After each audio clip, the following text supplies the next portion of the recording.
Hi mga ka-vibes! Welcome to Mega Bang na Part 2! Fun fact tayo mga ka-vibes. Nag-open nga pala ang Mega Bang na noong May 5, 2012. 2012? Parang masyadong madami yun na. Okay. Ito nga palang Mega Bang na is wala siya sa Bangkok, nasa Central Province siya ng Bangkok sa Samut Prakan. Okay, Tess. Hanggang ngayon, nasa top 10 pa rin siya na pinakamalaking mall sa Thailand. Kaya legit na pang whole day ang ikot natin dito mga ka-vibes.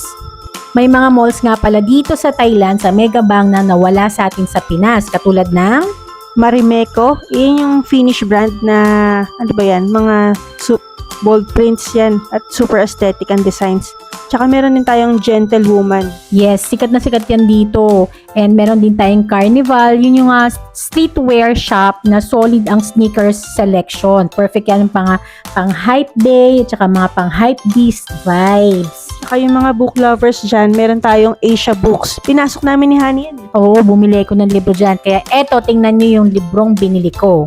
And meron din nga pala mga activities dito na pwede rin naman natin gawin sa Pinas. Pero syempre, itry natin yung ice skating, yung Sub-Zero Ice Skate Club dito sa Mega Bang na. Pwede rin dito pang date. Meron silang maraming coffee shops, tsaka yung Cineplex.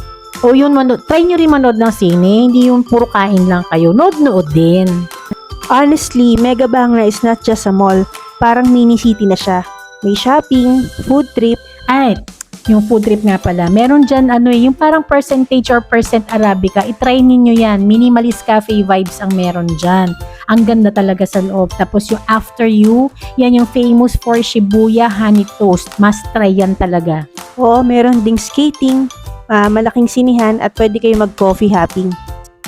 And mga ka-vibes, dun sa mga gustong mag-travel dito sa Thailand, affiliate kami ng trip.com. Check our link below kung gusto niyo ng discounts sa flights and hotels. Yes, hindi lang to sa sa papunta ng Thailand ha. Kahit sa ibang bansa, kahit anong destination, pwede to. Kaya mga ka-vibes, happy travels! And also mga ka-vibes, alam ko na gusto ninyong mag-swimming pag pupunta kayo sa Thailand, pero itry din naman ninyo yung mga malls kasi may mga brands dito na pwedeng wala sa atin sa Pinas or kung saan man country kayo galing.